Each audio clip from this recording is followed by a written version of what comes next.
அன்னைக்கு ராஜா சார் உள்ள வந்த மோடே பயங்கர ஜாலியா இருந்தார். யாரையும் பாராட்ட வேணாம், திட்டம் மட்டும் செஞ்சாரு. யுவன் பிரதர் கூட இருக்கதே ஹாப்பிங்க. குழந்தைங்க அவரை பத்தி தெரியாது சொல்லணும்னா, ஒரு சூப்பர் ஸ்டாரோட ஃபேன் டிசப்பாயிண்ட் ஆயிடக்கூடாதுன்னு நினைச்சார்ல, அவர் தான் உண்மையிலே சூப்பர் ஸ்டார். இவங்க ஒரு ட்ரெண்ட் கிரியேட் பண்ணி அடுத்து நிறைய அக்காக்கள் கிடைச்சாங்க. Batman suit sting. ஏய் இதுக்கு பின்னாடி ஏதாவது இருக்காரு எனக்கு தெரியாது. 30 நாள் வெச்சா சாப்பிட்டு. Tamil Nadu now presents meet the star RJ Vigneshkanth. தீபஜோதியில் இல்லங்களிலும் உள்ளங்களிலும் பவித்ரம் பரவட்டும்.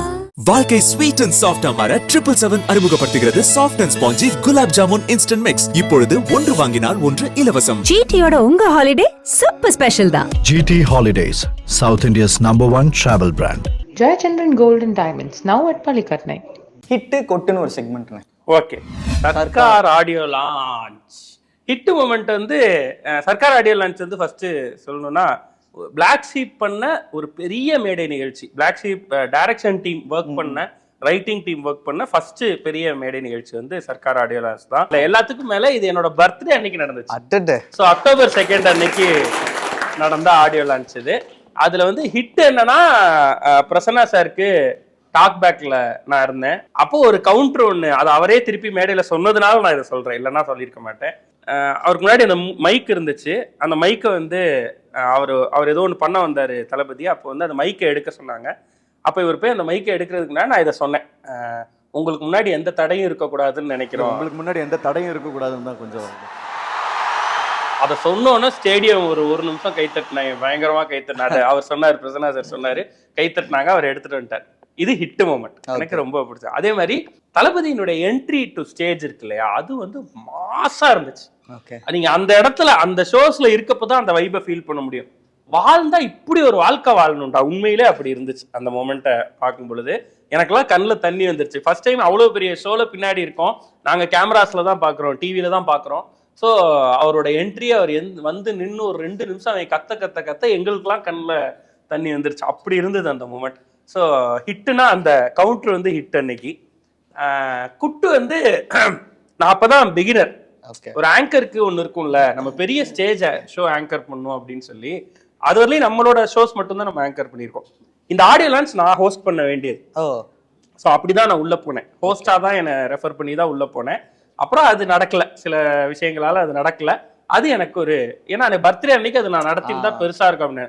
ஆனா இது நடக்காததுனால இவ்வளவு வேலை செஞ்சாங்க, தே ஆர் டிசர்விங் அப்படின்னு சொல்லி சன் டிவில சன் குடும்ப விருதுகளை என்னை ஹோஸ்ட் பண்ண சொன்னாங்க. இதுல இருந்து அடுத்த ஒரு வாரம் தள்ளி சன் குடும்ப விருதுகள், இது இன்னும் பெரிய ஸ்டேஜ் தான், இதுக்கு ஈக்குவலான ஒரு ஸ்டேஜ் தான். ஸோ அந்த ஷோ ஹோஸ்ட் பண்ற வாய்ப்பு கிடைச்சா, அதான் சன் டிவில நான் பண்ண ஃபர்ஸ்ட் ஷோ. அந்த ஷோ கிடைக்கிறதுக்கு காரணம் இது நான் பண்ணாம இருந்ததுதான். பட் இதுல எனக்கு இருக்கக்கூடிய ஃபிளாப் மூமெண்ட் வந்து அதுதான். ஓகே, ஒரு சின்ன ரீவைண்ட் போயிட்டு அந்த ஸ்டேஜுக்கு போயிருவோம்னா, நீங்க தான் ஹோஸ்ட் பண்றீங்கன்னே வச்சுக்குவோம். தளபதி கிட்ட என்ன கேட்டிருப்பீங்க? சிஎம்மா நடிச்சிருக்கீங்கன்றது ரூமர்ஸ். அதை பத்தி என்ன சொன்னீங்கன்னா, அவர் இல்ல, நான் சிஎம்மா நடிக்க மாட்டேன் அப்படின்னு சொன்னார். அதை கொஞ்சம் அழுத்தி சொன்னார். அதுக்கு பயங்கரமா எல்லாரும் கை தட்டினாங்க. ஸோ நான் கேட்டிருந்தாலும் என்ன, அது இதே கேள்வியை தானே இப்ப கேட்டிருப்பேன். அவர் கேட்டதை நான் கேட்டிருப்பேன், அவ்வளவுதான். இந்த கேள்வியை நான் கேட்டிருந்தா இன்னும் ஸ்பெஷலா இருந்திருக்கும்னு நினைக்கிறேன், அவ்வளவு. ஓகே ஓகே, அடுத்து போயிருவோமா? அதாவது என்னுடைய லைஃப்ல மறக்க முடியாத ஒரு பெரிய ஸ்டேஜ் வந்து பேட்டா ஆடியோ லான்ச். ஏன்னா அது மிஸ் ஆயிடுச்சு சர்க்கார், அடுத்து சன் குடும்ப விருதுகள், அப்புறம் சன் டிவி கூட நிறைய ஷோஸ் பண்றோம். அப்போ பேட்டா ஆடியோ லான்ச் வர்றப்ப இதுல வந்து ஹிட்டு கொட்டு அப்படின்னு சொல்றது என்னன்னு எனக்கு புரியல. ஆனா ஒரு விஷயம் சொல்லணும், இந்த ஆடியோ லான்ச்சை பத்தி சொல்லணும்னாவே எனக்கு அது வந்துடும். எல்லாம் ரெடி ஆயிடுச்சு, பயங்கரமா தயாராயிட்டோம். தலைவருக்காக தான் எனக்கு பேரு விக்னேஷ்காந்த்னு வச்சதே அவரோட ஃபேன் எங்க அக்காங்க அப்படிங்கறதுனால. அதனால சின்ன வயசுல இருந்தே நான் தலைவர் ஃபேன் தான். என் லைஃபோட எல்லா விஷயங்கள்லயும் தலைவரோட கனெக்ட் இருக்கும். ஸோ பிளாக் ஷீப்ன்ற பேர் உட்பட, ஸோ அது அவர்கிட்ட இருந்து எடுத்தது தான். ஸோ அந்த மாதிரி நிறைய கனெக்ட் இருக்கும். இப்படி ஒரு வாய்ப்பு கிடைச்சிருச்சு, அப்போ நமக்கு எப்படி இருக்கும்? ஒரு ட்ரீம் கம் ட்ரூ மூமெண்ட். அது எல்லாம் தயாராகிட்டு இருக்கப்ப காலையில ஒரு சில கான்ட்ரவர்சிஸ்னால நான் ஏற்கனவே சில ட்ரால் வீடியோஸ் வந்து தலைவரோட சில ஸ்டேட்மெண்ட்ஸ்க்கு நம்ம பண்ணியிருந்தோம் முன்னாடி இருந்த சேனல்ல. அப்போ அதை பண்ணது வந்து அதை எடுத்து போட்டு ரசிகர்கள்லாம் இவன் எப்படி பண்ணலாம் அப்படின்னு சொல்லி கேட்க போய், அதனால நான் அதை பண்ண முடியாத ஒரு சூழல் வருது. பயங்கரமா அழுறேன். நம்ம பண்ணது வந்து ஏதோ விளையாட்டா ஒரு இதுல பண்ணிட்டோம், ஒரு ஜோஷ்ல பண்ணிட்டோம். இப்போ இவ்வளோ பெரிய மூமெண்ட், நமக்கு லைஃப் டைம் ஆப்பர்ச்சுனிட்டி மிஸ் ஆக போகுதுன்னு பயங்கரமா அழுகிறேன். ஆனா அடுத்த இது வந்து இந்த செய்தி எனக்கு வருது, நீங்க இருக்க வாய்ப்பு இல்லைன்னு சொல்றாங்க அப்படின்னு ஒரு செய்தி வருது. அடுத்த 1 மணி நேரத்துக்குள்ள இல்ல நீங்க தான் பண்றீங்க அப்படின்னு சொல்லிட்டாங்க. இந்த 1 hour என் லைஃப் இருக்குல்ல, அது வந்து அப்பா என்னடா இன்னைக்கு என்னென்னமோ, ஏன்னா அதுல இருந்து நான் ஒரு 3-4 நாள் அதுக்கு ரெடி ஆயிட்டேன். போய் கார்த்திக் சுப்ராஜ் பதட்ட நிறைய விஷயங்கள் பேசணும், அதை ஒரு டிசைன் பண்ணணும், எப்படி பண்ணணும் போகணும்னு. ஆனா அது நடக்காம போயிருமோ அப்படின்னு. அப்புறம் தான் எனக்கு தெரிஞ்சது அது நடந்ததுக்கு காரணம் கார்த்திக் சுப்ராஜ். அவர் வந்து ரொம்ப ஸ்ட்ராங்கா அந்த சைட்ல பேசி, சன் டிவி சன் பிக்சர்ஸ்டையும் பேசி, அவர் ரொம்ப தீவிரமான தலைவர் ஃபேன். இது ஆரம்பிச்சதுல இருந்து அவர் எப்படி இதுக்கு ஒர்க் பண்றாருன்னு எனக்கு தெரியும், அதனால அவர் தான் இதை பண்ணணும் அப்படின்னு சொல்லிட்டாரு அப்படின்னு சொன்னாங்க. அவர் சொன்னதுனாலதான் அன்னைக்கு அது நடந்துச்சு. என்னன்னா அவர் இதை யோசிக்க வேண்டிய அவசியமே இல்லை. அவரும் இவ்வளவு பெரிய படம் முதல் முறையா பண்ற தலைவர் கூட, அவருக்கு 1000 ப்ரெஷர் இருந்திருக்கும் அன்னைக்கு. அந்த ப்ரெஷர்லாம் யார் ஹோஸ்ட் பண்ணாலும் அன்னைக்கு ஷோ நடக்க போகுது, அன்னைக்கு அவர் தான் ஹீரோ. ஸோ இதெல்லாம் யோசிக்க வேண்டிய அவசியமே இல்லை. ஆனா அந்த கட்டத்திலையும் நான் எவ்வளவு ஹர்ட் ஆவேன், அவன் எவ்வளவு எஃபர்ட் போட்டான், அவன் எவ்வளவு ஆசையா இருந்திருப்பான்னு ஒரு சூப்பர் ஸ்டாரோட ஃபேன் டிசப்பாயிண்ட் ஆயிடக்கூடாதுன்னு நினைச்சார்ல, அவர் தான் உண்மையிலே சூப்பர் ஸ்டார்.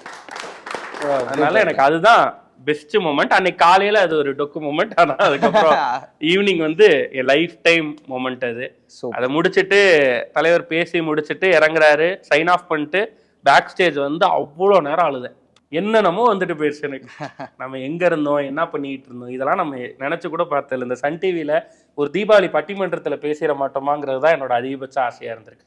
ஆனா அதே சன் டிவியில தலைவர் ஆடியோ லான்ச் நம்ம ஹோஸ்ட் பண்ணி, நம்ம இன்வைட் பண்ணி அவர் மேடைக்கு வந்து, இதெல்லாம் நான் நினைச்சு கூட பார்க்காத ஒரு ஃபர்ஸ்ட் பெரிய மூமெண்ட். யுவன் 25 நான் சொன்ன மாதிரி யுவன் பிரதர் இல்லாம நம்மளோட ஒரு நாள் கூட கிடையாது இல்லையா? சோ நம்மளோட லைஃப்ல ஒரு போர்ஷன் கூட கிடையாது, அதான் உண்மை. நீங்க எந்த போர்ஷன்லயும் ஒரு யுவன் சாங் கண்டிப்பா கடந்து வந்திருப்பீங்க. அதுவும் குறிப்பா 90s கிட்ஸ், நமக்கெல்லாம் ரத்தத்தோட ஊறி போன இசை வந்து யுவன் இசைன்னு சொல்லலாம். ஸோ அப்போ ராஜபார்வை அவங்க அப்பாவை கொண்டாடினதுக்கு அப்புறம் இப்படி ஒரு மொமெண்ட், இந்த மொமெண்ட் கிடைக்கும்னே நாங்கள் எதிர்பார்க்கலாம். ஆனால் அது நமக்கு கிடைச்சிருச்சுன்னொன்னே அதை அப்படி கெட்டியாக பிடிச்சிட்டு வேற லெவலில் அதுக்கு ஒர்க் பண்ணணும் அப்படின்னு நினச்சோம். யுவன் பிரதர் கூட இருக்கதே ஹாப்பிங்க. அந்த வைப் வந்து அவர் பாட்டில் மட்டும் இல்லைங்க, அவர் கூட இருக்கும்போது ஒரு வைப் இருக்குல்ல, அவர் குழந்தைங்க. அவர் ஒரு பயங்கர சின்ன சின்ன விஷயங்கள் கூட என்ஜாய் பண்ற ஒரு குழந்தை. இன்னமும் ரோட் சைட்ல ஏதாவது கடை அவருக்கு பிடிச்சிருச்சுன்னா நிறுத்தி அங்கே பானிபூரி சாப்பிட்டு போவார். உண்மையிலே அந்த மாதிரியான ஒரு நபர் தான் அவரு. ஸோ இதில் வந்து எங்களுக்கு பெரிய ஹிட் மூமெண்ட்னா யுவன் 25ல ராஜா சார் என்ட்ரி. அது வந்து நாங்கள் ஒரு மாதிரி பிளான் பண்ணியிருந்தோம். நாங்கள் என்ன பிளான் பண்ணியிருந்தோம்னா, உங்களுக்கு தெரியல ஒரு ஈவெண்ட் எப்படி பிளான் பண்ணுவோம்னு தெரியல. ஸோ ஒரு அம்மா பாட்டு ஒன்று, அந்த வலிமையில் வர அம்மா பாட்டை பாடிட்டு அந்த பாட்டினுடைய முடிவில் யுவன் சாரோட பாப்பா போய் யுவன் சாரை கூட்டிகிட்டு வருவாங்க. கூட்டிகிட்டு வந்து நிற்கிறப்ப அவங்க அம்மா ஃபோட்டோவா எல்இடி ஃபுல்லாக இருக்கும், அந்த பாட்டை பாடுவாங்க. இது அம்மா மூமெண்ட் ஃபார் யுவன் பிரதர். இது முடிச்ச உடனே நான் சொல்லுவேன், இது மாதிரி அம்மாவை நீங்க மிஸ் பண்ற மாதிரியே மிஸ் பண்ற இன்னும் ஒரு உயிர் இந்த உலகத்துல இருக்கு, அந்த உயிர் இப்போ அது இங்க வராருன்றப்ப ராஜா சார் உள்ள வரணும். ராஜா சார் வரும்போதே பறவையை எங்க இருக்கிறாய் பாடிக்கிட்டே வருவார். ஸோ அப்படி ஒரு மொமெண்ட் உள்ள வராரு. உள்ள வந்தோடனே 2 பேரும் சேர்ந்து அவங்க அம்மாவை பத்தி பேசுவாங்க. இதுதான் நாங்க வச்சிருந்த மொமெண்ட். இதுல அந்த பாட்டு குழந்தைங்க பாடணும் இல்லையா, அதுல சாரோட பாப்பா கரெக்டா அந்த பர்ஃபார்மன்ஸ்க்கு முன்னாடி ஆள ஆரம்பிச்சிருச்சு. நான் போக மாட்டேன், நான் ஸ்டேஜ் போக மாட்டேன், நான் ஸ்டேஜ் போக மாட்டேன். போய் கெஞ்சிரும், சும்மா நில்லு பாப்பா, சும்மா போய் அப்பாவை மட்டும் கூட்டிட்டு நீ பாட வேணாம் அப்படின்னு. பண்ணவே மாட்டேன்ருச்சு. எனக்கு ஐயோ இந்த மொமெண்ட்டே நம்ம இப்படி யோசிச்சுட்டோமே அப்படின்ட்டு. சரி ஓகே, அடுத்து ராஜா சார் சைட்ல இருந்து அந்த பாட்டு ராஜா சார் பாட மாட்டாருன்ட்டாங்க. ஐயோ அப்படின்ட்டு பாட்டு பாடிட்டு என்ட்ரி கொடுக்க மாட்டாங்க, வந்ததுக்கு அப்புறம் நீங்க ஏதாவது கேட்டா பாடுவாங்க அப்படின்னு சொல்லிட்டாங்க. ஸோ நமக்கு எப்படி இருக்கும், ஓகே இது ஃப்ளாப், இந்த மொமெண்ட் ஃப்ளாப் அப்படின்னு நினைப்போம்ல, அது ஹிட் மொமெண்ட்டாக மாறுது. ஏன்னா இங்கே தாங்க நம்ம ஒரு விஷயத்த பிளான் பண்ணால் ஜெனியூனாக இருந்தோம்னா அதுக்கு ஒரு மிராக்கிள் நடக்கும்னு சொல்லுவோம்ல, ஒரு மேஜிக் நடக்கும்னு சொல்லுவோம்ல, அந்த மேஜிக் தான் இது. இதெல்லாம் நடக்கலை. ஆனால் யுவன் வந்து ஸ்டேஜுக்கு வந்துட்டாரு, வர சொல்லிட்டோம், அப்பா வந்துட்டாரு. 2 பேரும் வந்தோடனே கார்த்திக் ராஜாவையும் பவதாரணியையும் கூப்பிடுறோம். அதுவும் நான் தன்னிச்சையாக கூப்பிடுறேன், எனக்கு அப்படி ஒரு பிளானே இல்லை அந்த இடத்துல. பட் அவங்க சரி இவங்க 2 பேரும் நிற்கிறப்ப அவங்கள கூப்பிடலாமே, நான் அவங்கள கூப்பிடுறேன். மேலே வந்தோடனே கார்த்திக் ராஜா யதார்த்தமாகவே ராஜா சாருக்கு ஒரு முத்தம் கொடுக்குறாரு. கொடுத்தோன்னே பவதாரிணி அப்போ நான் அப்படின்னு கொடுக்குறாங்க. கொடுத்தோடனே யுவன் ஒரு முத்தம் கொடுக்குறாரு. இப்போ கார்த்திக் ராஜாவுக்கு ராஜா சார் ஒரு முத்தம் கொடுக்குறாரு. அகைன் பவதாரணிக்கு ஒரு முத்தம் கொடுக்குறாரு. அடுத்து யுவனுக்கு ஒரு முத்தம் கொடுக்குறாரு. இது முடிஞ்சோடனே யுவன் சொல்றாரு, என் லைஃப்லயே ஃபர்ஸ்ட் டைம் நீங்க எனக்கு முத்தம் கொடுத்துருக்கீங்க அப்படின்னு சொன்னாரு. அது ஒரு செம்ம மொமெண்ட். அதுக்கப்புறம் ராஜா சார் ஒரு விஷயம் சொன்னாரு, நாங்க 4 பேரும் இப்படி ஒரு ஸ்டேஜ்ல நின்று ரொம்ப நாள் ஆச்சு, இந்த மொமெண்ட் வந்து எங்களுக்கு ரொம்ப ஸ்பெஷலான மொமெண்ட் ராஜா சார் சொன்னார். சொன்னப்ப அவங்க அம்மாவோட போட்டோ ஒன்று கொடுத்து அவங்க அம்மாவையும் அதே இடத்துல வச்சு இந்த ஃபேமிலி போட்டோ இருக்குல்ல, அந்த ஃபேமிலி போட்டோ நிறைவா எல்லாரும் இருக்கப்ப எடுக்கப்பட்டது யுவன் 25ல. பவதாரணியை மிஸ் பண்ணும்போது நான் அதை நினைச்சுக்கிட்டேன். அந்த மொமெண்ட் தான் லாஸ்ட் மொமெண்டா இருந்திருக்கு அவங்களுக்கு, ஃபேமிலியோட ஒரு இடத்துல நின்னது அப்படிங்கிறது. சூப்பர். அடுத்து வந்து பாத்தீங்கன்னா நம்ம சக யூடியூபர்ஸ் நிறைய பேரை பத்தி பேசியிருக்கோம், கொண்டாடி இருக்கோம் எல்லாமே. இப்போ ட்ரெண்டிங்ல இருக்க நிறைய இன்ஃப்ளூயன்சர்ஸ் யூடியூபர்ஸ்லாம் இப்போ வந்திருக்காங்கல்ல, அவங்களோட போட்டோஸ்லாம் வரப்போகுது. A to D, yes. நான் வந்து ரீசெண்ட் டைமில் எங்கே போய் யார்கிட்ட பசங்கள்கிட்ட பேசினாலும் புதுசாக யூடியூப் பண்ணணும்னு சொல்கிறவங்களா இருக்கலாம், எடிட்டர்ஸ் கிட்ட, குறிப்பாக எடிட்டர்ஸ் கிட்ட ஒரு கண்டென்ட்டை டெலிவர் பண்ணணும்னு நினச்சி யார் என்கிட்ட பேசினாலும் அவங்கள்ட்ட எக்ஸாம்பிள் சொல்கிற முதல் சேனல் வந்து A to D. இப்போ A to D பாருங்க, அந்த ஃபார்மெட்டை பிடிங்க. எனக்கு வந்து இது அடுத்த ஜென் யூடியூப்கான ஒரு கண்டென்ட் கிரியேஷனை A to D ஸ்டார்ட் பண்ணியிருக்காருன்றது தான் உண்மை. அவனோட அந்த இதெல்லாம் எனக்கு ரொம்ப பிடிச்சிருந்துச்சு. மிஸ்டர் பீஸ்ட்காக அவங்க பண்ண அந்த எஃபர்ட்டு, ஏன்னா அதுல ஒரு எஃபர்ட் இருக்கு, ஒரு டைம் இருக்கு, ஒரு காஸ்ட் இருக்கு, ஆனா அதை பண்ணணுன்ற மனசு இருக்குல்ல, எல்லாத்தையும் தாண்டி அதுதான் ரொம்ப பெருசு. இவரோட வீடியோ நான் இவர் ரொம்ப ஃபேமஸ் ஆகிறதுக்கு முன்னாடியே நான் அதை அந்த ஸ்டார்டிங் ஸ்டேஜஸ்ல நான் ஒரு இதுல பேசியிருந்தேன், ஒரு பட்டிமன்றத்துல ஒரு பாயிண்ட் ஒன்று, தேவையில்லாம நமக்கு இது தேவையா, நம்ம ஒரு இன்ஜினியர் போயிட்டு ஒரு சிப்பு பத்தி நான் ஒரு விஷயம் ஒன்று பேசியிருந்தேன். அது வந்து தப்பா பேசிட்டேன், அந்த சிப்பு அப்படி கெப்பாசிட்டி கிடையாது, அதை பத்தி ஏதோ ஒன்று பேசிட்டேன். அது நமக்கு எழுதி கொடுக்கறது தானே நம்ம பேச, யாராவது ஒருத்தர் கண்டென்ட் எடுத்திருப்பான், டேட்டா கொடுத்துருப்பான், அந்த டேட்டாவை நம்பி நம்ம போய் பேசுறது. அதை வந்து அவர்கிட்ட அனுப்பி கேட்டிருந்தாங்க இது உண்மையான, அதுக்கு அவர் வந்து இல்ல அப்படின்னு சொல்லி கிண்டல் பண்ணியிருந்தாரு. அதான் நான் அவருக்கு பார்த்த ஃபர்ஸ்ட் வீடியோ. ஆனா அந்த கிண்டல்ல எனக்கு ஒரு உண்மையான பொறுப்பு தெரிஞ்சது. நான் இதை யார்ட்டையுமே பார்த்ததில்ல. கிண்டல் பண்ணா இறங்கி கிண்டல் பண்ணி காலி பண்ணிட்டு போயிடுவாங்கல்ல, அப்படி பண்ணல. அவர் இதை சொல்லியிருந்தாரு, இது தப்புனே, ஆனா எப்படி சொன்னீங்கன்னு தெரியல, ஆனா இதுக்கப்புறம் அவர் ஒரு பாயிண்ட் சொல்லியிருந்தாரு, அந்த பாயிண்ட் கரெக்ட் அப்படின்னு சொன்னாப்ல. எனக்கு அந்த நியூட்ரலிட்டி வந்து A to D ரொம்ப பிடிச்சிருந்துச்சு. அப்போ அதுல இருந்து ஃபாலோ பண்றேன், இன்னைக்கு வியக்கிறேன். உண்மையிலே அவரோட வளர்ச்சியையும் தொடர்ந்து போடுற எஃபர்ட்டையும் பார்த்து உண்மையிலே வியக்கிறேன். A to Dக்கு ஒரு சேலஞ்ச் நீங்க கொடுக்கணும்னா என்ன கொடுப்பீங்க? பிளாக் ஷீப் ஆபீஸ்ல வந்து ஒரு வீடியோ பண்ணுங்க. Okay, nice. அடுத்து finally Nandha and Pooja. Finally பேருக்கு பின்னாடி இருக்க கதை தெரியுமா எல்லாருக்கும்? பரத், நிரஞ்சன், அந்த மாதிரி ஒரு டீம். ஸோ ஃபர்ஸ்ட் வந்து அவங்க ஒரு சேனல் ஆரம்பிக்கிறாங்க, நடத்த முடியல, ஒரு இன்வெஸ்டர் வெளில போயிடுறாங்க. ரெண்டாவது தடவை ஒன்று பண்ணுறாங்க, ஃப்ளாப் ஆகுது, போயிடுறாங்க. அப்புறம் கலைஞ்சு போயிடுறாங்க டீமே. அப்புறம் திருப்பி பாரத் கூப்பிட்டு எல்லாரையும் சேர்த்து மூணாவது பண்ணுறான், அவுட்டு, 4 அவுட்டு, 5 அவுட்டு, 6 அவுட்டு, 6 முடிஞ்சு எல்லாரும் அவங்கவுங்க இடத்துக்கு ஊருக்கு போயிடுறாங்க. அப்போ பாரத்துக்கு இன்னொரு இன்வெஸ்டர் கிடைக்கிறாங்க.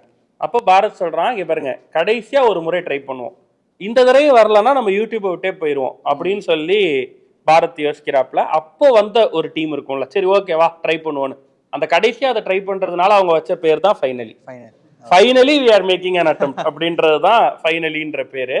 ஆனா அந்த கடைசி அட்டெம்ப்ட் வேற லெவல்ல ஜெயிச்சாங்க. இன்னைக்கு வந்து ஃபைனலில பூஜா அண்ட் நந்தாவோட காம்போ வந்து வேற லெவல் காம்போ. இதுல இன்னொரு டேலண்ட் சாமனுடைய வீடியோஸ்க்கு ஒரு பெரிய கிரேஸ். எனக்கு அவனோட ரைட்டிங் அவ்வளோ பிடிச்சிருக்கு, அவனோட எடிட் பேட்டர்ன் பயங்கரமாக பிடிச்சிருக்கு. ஸோ நான் வந்து அப்பவும் நான் சொல்லுவேன், ஃபைனலி வீடியோ பார்க்குறப்பெல்லாம் பிளாக் ஷீப் பசங்கள்ட்ட சொல்லுவேன், டே இந்த மாதிரி பண்ணுங்கடா ஏதாவது அப்படின்னு சொல்லுவேன். இப்போ வர ஃபைனலி வீடியோஸை காட்டிட்டு தான் இருக்கேன், இது மாதிரி ஏதாவது பண்ணுங்கடா அப்படின்னு சொல்லி. வேற level combo. Acting and writing ரெண்டுலையும் ஸ்ட்ராங்கா நிக்கிறாங்க. இன்னைக்கு வந்து vlog தான் அடுத்த கட்டம் டிஜிட்டல்ல அப்படின்னு எல்லாரும் சொல்லிட்டு இருக்கப்ப, இல்ல ஒரிஜினல் கண்டென்ட் கிரியேஷனும் ஈக்குவலி நாங்க சண்டை போடுவோம்னு பண்ணிட்டு இருக்கிறது வந்து பெரிய விஷயம். Super challenge. இவங்களுக்கு ஒரு சேலஞ்ச், ஃபைனலிக்கு ஒரு சேலஞ்சா, பூஜா அண்ட் நந்தா வந்து அண்ணன் தங்கச்சியா ஒரு வீடியோ எப்படி இருக்குன்னு பார்க்கலாம். Super. Okay, rice with potato. ஆஹா, படம் எடுத்துட்டு நேரம் இப்ப அவங்கள்ட்ட தான் இன்டர்வியூ. அந்த தேவையை கட்டாயத்தை கிரியேட் பண்றது ரொம்ப முக்கியம் ஒரு கண்டென்ட் கிரியேட்டருக்கு. ஸோ அவங்கள வந்து நான் அவங்க ஃபேமஸ் ஆனப்ப பார்த்தேன். அதுக்கப்புறம் இர்ஃபான் கூட பண்ண அந்த வீடியோ வந்து நான் ஃபுல்லா பார்த்தேன். அதுதான் எனக்கு இது ஒரு ஒரு ரசிக்கிற மாதிரி, அட் த சேம் டைம் ரொம்ப சென்சிபிளான ஒரு ஆங்கரா வளர்ந்துட்டு இருக்காங்க. ஸோ அவங்களுக்கு சூப்பர். அவங்களுக்கு ஒரு சேலஞ்ச் தான். பாபா பிளாக் ஷீப்ல இருந்து ஏதாவது ஒரு பாட்டு எடுத்து அவங்களோட டான்ஸ் ட்ரெண்ட் ஆகும்ல, அந்த பாட்டு ட்ரெண்ட் ஆகும்ல, டான்ஸ் ஆடிட்டு அது பிளாக் ஷீப் வேல்யூல இருக்குன்னு சொல்லுங்க. நம்ம படம் ப்ரமோஷன் எதுவும் பண்ணல, நம்ம என்னைக்காவது ப்ரோமோட் பண்ணிருக்கோம் தம்பி. ஓகே, அதுக்கா வந்திருக்கோம். பிளிப் தான் காலகாலமா என்னை வச்சு செஞ்சுட்டு இருக்காங்க. அவங்களோட நேர்மை எனக்கு ரொம்ப பிடிக்கும். அது நம்மள செஞ்சாலும் சரி, யாரை செஞ்சாலும் சரி, ஒரே தராசுல வச்சு செய்வாங்க. ஆமா. So, அதனால மேல கீழெல்லாம் பார்த்து அவங்க பண்ணி நான் பார்த்ததே இல்லை. ஓகே, இவங்களுக்கு சேலஞ்ச்னா என்னன்னா கொடுக்கும்? Challenge for flip baa baa black sheep இது பண்ணிட்டாங்களா? பாவலட்சம்லாம் பண்ணியிருப்பாங்க. பண்ணலனாலும் நான் அதை சேலஞ்சா கொடுத்து வாங்கி கட்டிக்கிற அளவு நான் எனக்கு தெம்பு கிடையாது. ஓகேவா? அவங்களே அவங்களோட சேனலை ரோஸ்ட் பண்ணும். ஓகே ஓகே, அவங்களே அவங்க சேனலையோ கண்டென்ட்டையோ ரோஸ்ட் பண்ணா எப்படி பண்ணுவோம்? நைஸ். டெய்லர் அக்கா இவங்க ஒரு ட்ரெண்ட் கிரியேட் பண்ணி அடுத்து நிறைய அக்காக்கள் கிடைச்சாங்க. இப்போ உண்மையில அக்கான்னு கூப்பிடுறத பார்த்தாலே எனக்கு சந்தேகம் வருது. எவனாவது யாரையாவது அக்கான்னு கூப்பிட்டா, முன்னாடியாவது அக்கான்னு சொல்லி தப்பிச்சாங்க. இப்போ அக்கான்னு சொன்னாலும் அவங்க மேல எனக்கு டவுட் வருது. பட் எனிடே ஒரு கிரியேட்டர் என்ன அவங்க என்ன அஸ்திரத்தை எடுத்து பயன்படுத்தினாலும் அவங்க நினைச்சதை நோக்கி அதை மூவ் பண்ணிட்டாங்கல்ல, ஹிட்டு கொடுத்துட்டாங்கல்ல, அது ஒரு ட்ரெண்டா அடுத்தடுத்த அக்காக்கள் உருவாகிறதுக்கு காரணமா இருந்துட்டாங்கல்ல. ஓகே, என்ன சேலஞ்ச்னா உங்களுக்கு? அப்படின்னா அவங்க கிட்ட கமெண்ட்ல ஃபுல்லா போயிட்டு பேட்மேன் டிஷர்ட் தைச்சுங்க, பேட்மேன் சூட் தைங்கன்றாங்க போய். ஏன் அப்படி? அவங்க அந்த டெய்லரிங் இதுல தானே இருக்காங்க. அதுக்கு ஏன் பேட்மேன் சூட்? அது சொல்றேன், அது ஒரு ட்ரெண்டா உருவாக்கிட்டு இருக்கானுங்க. ஏய் என்னடா வச்சிருக்கீங்க அதுக்குள்ள? அதே கேட்போம். எல்லாரும் கமெண்ட்ல கேக்குறாங்கன்னா அப்ப அதே சேலஞ்சா இருக்கட்டும். பேட்மேன் சூட் தேங்க. ஏய் இதுக்கு பின்னாடி ஏதாவது இருக்காரு எனக்கு தெரியாது. நான் பேட்மேன் சூட் பார்த்ததும் இல்ல, ஒரு தடவை நான் பார்த்துட்டேன். இல்லடா, நல்ல டீசென்ட்டான. எதுக்கு கேக்குறாங்கன்னு தெரியாம நானும் அதை சொல்லி. Okay, next Madan Gowri. Yes, consistency. Madan கௌரினா கன்சிஸ்டன்சி. என்ன நடந்தாலும் டெய்லி ஒரு வீடியோ போடுறதுன்றது சாதாரண விஷயம் கிடையாது தம்பி. என்னதான் நம்ம வீடியோ 1 மில்லியன் பேர் ஈஸியா பாத்துருவாங்கனாலும் அதுக்கு ஒரு எஃபர்ட் போடணும். சில நேரங்கள்ல அப்படி நடக்காம கூட போகலாம். தொடர்ந்து நம்ம டல்லா வீடியோ போட்டோம். ஆனா தன்னுடைய பர்சனல் லைஃப்லயும் சரி ப்ரொஃபஷனல் லைஃப்லயும் சரி என்ன விதமான ஹிண்ட்ரன்ஸ் வந்தாலும் அதை தாண்டி ஒரு வீடியோ போடுறதுன்னு இருக்குல்ல, டெய்லி வீடியோன்றது பெரிய விஷயம் இருந்தாலும் பண்ணி வச்சுக்கிறது. சேலஞ்ச் கொடுக்கணும்னா மதன் கௌரிக்கு அவரே தான் எல்லாம் ஃபோட்டோ ஷூட் பண்ணிடுறாப்புல, பாட்டு எடுத்துடுறாப்புல, நடிச்சிடுறாரு, படத்துலயும் வந்துட்டாப்புல. சேலஞ்சா மதன் கௌரி கிட்ட ஒரு சொல்லணும்னா, மதன் கௌரி ஃபுட் விளாகரா நம்ம பார்த்ததே இல்லை. பிளாக் ஷீப் கிச்சனுக்கு ஒரு நாள் சாப்பிட்டு ஃபுட் ரிவ்யூ கொடுக்கணும். Super super. அடுத்து இர்ஃபான்ஸ் வியூ. மதன் கௌரியை பத்தி சொன்னதுதான் இர்ஃபானுக்கு. இர்ஃபானை பத்தி ரீசெண்டா நான் ஒரு மேடையில போய் பெருமையா பேசுறேன்னு நினைச்சு பேசி அதுக்கப்புறம் அதுக்கிலேயே செஞ்சாங்க. ஃபுட்டு சாப்பிட்றப்ப அவனுக்கு இருக்க பிரச்சனைகள் என்ன, அவன் டிராவல் பண்றதுல இருக்க பிரச்சனைகள் என்ன, ஒரு நாளுக்குள்ள இத்தனை கண்டென்ட் எடுக்கணும்ன்றதுல இருக்க பிரச்சனைகள் என்ன, நம்ம ரசிக்கிற மாதிரி இயற்கையை ரசிக்க முடியுமா, சாப்பிட முடியுமா, சுத்த முடியுமான்றத நீங்க கூட போய் பார்த்தாதான் தெரியும் இல்லையா? அதை தான் நான் சொன்னேன். இதுக்கு கீழே திட்டினாங்க எல்லாரும் சாப்பிட்றது. ஆமாமா, சாப்பிட்றது ரொம்ப கஷ்டம், நல்லா உருட்டுறா இப்பெல்லாம் பேசியிருந்தாங்க. இன்னும் கேவலமா கேட்டிருந்தாங்க, எவ்வளோடா வாங்கினே என்னமோ அதை எப்பயும் பேசுறதெல்லாம் இருக்குல்ல, அதெல்லாம் போட்டிருந்தாங்க. பட் உண்மையில இப்ப திருப்பி அதை நான் சொல்றேன், ஆயத்தனமா பதிவு பண்றேன். எல்லா வேலையும் கஷ்டம் தான். எல்லா இன்ஃபுளுசரோட வேலையும் கஷ்டம் தான், எல்லா கிரியேட்டரோட வேலையும் கஷ்டம் தான். ஆமா, அந்த கமெண்ட்ல சொல்றாங்க, அப்போ மூட்டை தூக்குறவனை யோசிச்சுப்பார், இதை பண்றவனை யோசிச்சுப்பார், வண்டி ஓட்டுறவனை யோசிச்சுப்பார். ஆமா, எல்லா வேலையும் கஷ்டம் தான். அததான் நம்ம நான் கோமாளின்னு ஒண்ணு பண்ணிட்டே இருக்கோம் சீரீஸ்ல. சோ எல்லா வேலையும் கஷ்டம். அது நீங்க அங்க போய் பார்த்தாதான் தெரியும். வெளியில இருந்து ஜாலியா சம்பாதிக்கிறேன்னு யாரையுமே சொல்லாதீங்கன்னு சொல்றேன். அப்படிதான் இர்ஃபான். அண்ட் இர்ஃபானுக்கு சேலஞ்ச் கொடுக்கணும்னா 30 நாள் வெஜ்ஜா சாப்பிடு. 30 நாள் வேணாம்பா, 7 நாள் வெஜ்ஜு சாப்பிடுப்பா நீ. நெக்ஸ்ட் கோசு. இவங்களை என்ன சொல்றது, இதை பார்த்தாலே பிடிச்சி போகுது, எல்லாத்தையும் தாண்டி பிடிச்சி போறது. அது ஒரு பிளெஸிங். அது அந்த என்ன சொன்னாலும், அதாவது சிலர், எனக்கு தம்பிராமையா சார் ஒரு தடவை என்கிட்ட சொன்னாரு, அது எனக்கு பொருந்துமான்னு தெரியல. தம்பி, நீ கல்லே தூக்கி அடிச்சா கூட சீச்சின்ட்டு போயிடுவாங்க தம்பி, அவ்வளோ பிளசண்டா நீ பண்ற. இது மாதிரி ஆங்கரிங்ல ரோஸ்ட் பண்ணுவோம்ல, அந்த விஷயத்த அவர் அப்படி சொன்னார். ஆனா என்னைய விட அது பயங்கரமா பொருந்துறது கோபி சுதாகருக்கு தான். இவங்க ஒருத்தரை திட்டி கல்ல தூக்கி போட்டா கூட கல்ல போக அப்படின்ட்டு போயிடுவாங்க. ஸோ அப்படிதான் கோபி சுதாகர். குறிப்பா எனக்கு சுதாகர், இவங்க 2 பேருக்குமே இவங்க வடிவேல் சார் ஆகுறதுக்கான, அடுத்த ஜென்ரேஷனோட வடிவேல் சார் ஆகுறதுக்கான எல்லா தகுதிகளும் இருக்குன்னு நினைக்கிறேன். அதனாலதான் அவங்க பண்ற எல்லாமே மீம் டெம்ப்ளேட். ஆமா, சோ அப்படிதான் நான் பாக்குறேன். சூப்பர். அடுத்து கோபி சுதாகருக்கு சேலஞ்ச் ஒண்ணு கொடுக்கணும்னா, ஒரு வீடியோ நீ தனியா பண்ணு, நீ தனியா கோபி தனியா ஒரு வீடியோ, சுதாகர் தனியா அதை விட்டுட்டீங்க பாருங்க. பிளாக் ஷீப்க்கு பண்ணு, அதை விட்டுட்டீங்க. இல்ல நீங்க பண்ணுங்க, நாங்க எடுத்து போறோம். அடுத்து ஒரு இருக்கு, Tamil Nadu no. Tamil Nadu no. Yes, first start பண்ணதே அந்த லெஜெண்ட்ஸை செலிப்ரேட் பண்றது, அதுலயே கனெக்ட் ஆயிட்டேன். ஏன்னா அது எனக்கு ரொம்ப பிடிக்கும். அதை நம்ம பண்ணணும், எல்லாத்தையும் நம்மளும் பண்ண முடியாது. ஓகே, நமக்கு அப்படி ஒரு ஆசை இருக்கு, எல்லாரையும் செலிப்ரேட் பண்ணணும்னு ஆசை இருக்கு. அதை வந்து இன்னொரு மீடியாவும் சேர்ந்து அதை பண்றாங்க அப்படின்றப்ப அவ்வளோ சந்தோஷப்பட்டேன். ஸோ அதை தொடர்ந்து பண்ணவும் செஞ்சோம். அடுத்து 2வது நம்மளோட டிஜிட்டல் அவார்ட்ஸ். நான் அதனால தான் அதை கூப்பிட்டோன்னே முதல் நாள் கூப்பிட்டாங்க, நான் அன்னைக்கே வரேன்னு சொல்லிட்டு அடுத்த நாள் வந்து சித்துக்கு அவார்டு கொடுக்குற ஒரு மொமெண்ட்டை, சித்து இத்தனைக்கும் அப்போதான் அந்த சேனல் ஆரம்பிச்சு கொஞ்ச நாள்லேயே. ஸோ அதை ரெகக்னைஸ் பண்ணி கொடுக்குறது அப்படின்றப்ப எனக்கு அகைன் அங்கேயும் ஒரு கனெக்ட். இப்படி எல்லா விதத்துல, ஈவன் இந்த ஷோவை சொல்றேன், இந்த ஷோக்குள்ள நீங்க போட்டிருக்க எஃபர்ட், இதுக்கு ஜென்யூன்லி நீங்க ஒர்க் பண்ணியிருக்குது, ஒருத்தரை கூப்பிட்டு வருது, ஒருத்தரை பேச சொல்றது இருக்கு இல்லையா, இது வந்து நான் ஒவ்வொரு இன்டர்வியூ அப்பையும் நம்ம பசங்கள்கிட்ட இப்படிதான் சொல்லுவேன். வர்றவங்க அவங்கள பத்தி நம்ம ஒர்க் பண்ணியிருக்கோன்றது அவங்களுக்கு தெரியணும்டா, அவ்வளவுதான், வேற எதுவுமே இல்லை. சில ஆங்கர்ஸ்க்கு வந்து உட்கார்றவர்களையும் அவங்க யாருன்னே தெரியாது. ஓகே, வந்து உட்கார்ந்ததுக்கு அப்புறம் எல்லாமே மேம்போக்கான கேள்வியாவே கேட்டு போயிருவாங்க. அப்புறம் உங்களோட நடிப்பு எக்ஸ்பீரியன்ஸ் சொல்லுங்க, எப்படி ஃபீல்டுக்குள்ள வந்து இப்படியே போயிடும். பட் அந்த உள்ளார்ந்து அதை கவனிச்சு கேட்கறது இருக்குல்ல, அதுக்கு வந்து ஒரு ஜென்யூனிட்டி தேவை. அந்த ஜென்யூனிட்டியை வந்து நான் இங்க ஃபீல் பண்றேன். இட்ஸ் லைக் எனக்கு இன்னொரு பிளாக் ஷீப் மாதிரி தான் நான் இது சின்னதா பெருசாலாம் எனக்கு தெரியல அந்த கிரெடிட். பட் இன்னொரு பிளாக் ஷீப் மாதிரி தான் நான் டே 1ல இருந்தே தமிழ்நாட்டில் பார்த்துக்கிட்டு இருக்கேன். இன்னும் எடுக்கக்கூடிய எல்லா முயற்சிகளுக்கும் பெரிய பெரிய வெற்றிகள் நிச்சயமா கிடைக்கும். நீங்களும் தேடி தேடி கண்டு கொள்ளப்படாதவர்களையா எடுத்து கொண்டாடுறீங்க. நிறைய இடங்கள்ல நான் பார்க்குறேன். தே டிசர்வ் இட் அப்படின்னு நினைக்கிற எல்லாரையுமே கொண்டாடுறதுக்கு ஒரு பெரிய மனசு வேணும். அந்த மனசு இருக்கிறவர்களையும் தமிழ்நாடு இன்னும் இன்னும் பெரிய உயரங்கள் போகும். துபாயில நடக்க போற உங்களோட இந்த வருஷத்தினுடைய டிஜிட்டல் அவார்ட்ஸ்க்கு பெரிய பெரிய பெரிய வாழ்த்துக்கள். ஸோ அதுவும் என்னோட ஒன் ஆஃப் த ட்ரீம். அதை நீங்க முன்னாடி பண்றீங்கன்றதுல நான் உண்மையிலே ரொம்ப சந்தோஷப்படுறேன். டிஜிட்டல் கிரியேட்டர்ஸ் அங்க கொண்டு போய் வச்சு ஆனர் பண்றது அப்படின்றத. ஸோ இன்னும் நிறைய பெரிய முயற்சிகள் வாங்க, நின்று மோதி பார்ப்போம், களத்துல சந்திப்போம். அந்த களத்துல சந்திப்போம். பாவம் பிளாக்ஷிப் படத்தை நம்ம தம்பி விஜய் சித்து கழிவு ஊத்துறாரு, அது வருத்தமாக இல்லையா? அதுல இருந்து மீண்டு வர்றதுக்கே ரொம்ப மாதங்கள் ஆச்சு. சிவகார்த்திகேயன் ஓனரா இருந்தது உண்மையா? இந்த மாசத்துக்கு அப்புறம் எப்படி நடத்த போறோம்னு தெரியல. அப்படி கடந்தே பல மாசங்களா டிராவல் பண்ணிட்டு இருக்கோம். அவங்கள சந்தோஷமா வச்சுக்க முடியலையோன்னு இருக்கு. இப்போ என் ஒய்ஃபையும் சேர்த்து. இந்த படத்தினுடைய ஒரு பாட்டு திருச்சியினுடைய அடையாளம். இறங்க நாய மகாநதிங்க. அப்பா, எப்போ நீங்க படத்துல காமெடி பண்ண ஆரம்பிக்க போறீங்க? இந்த இடத்துல கை தட்டிக்கினது ஏய் தமிழ்நாடு நவ், அடுத்த விஜய் டிவி வார்த்தைக்கான எல்லா தகுதியும். தீபஜோதியில் இல்லங்களிலும் உள்ளங்களிலும் பவித்ரம் பரவட்டும்.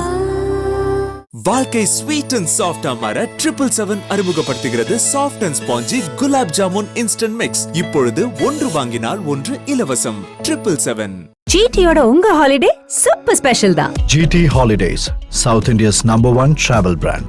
Jayachandran Gold and Diamonds, now at Palikatnai.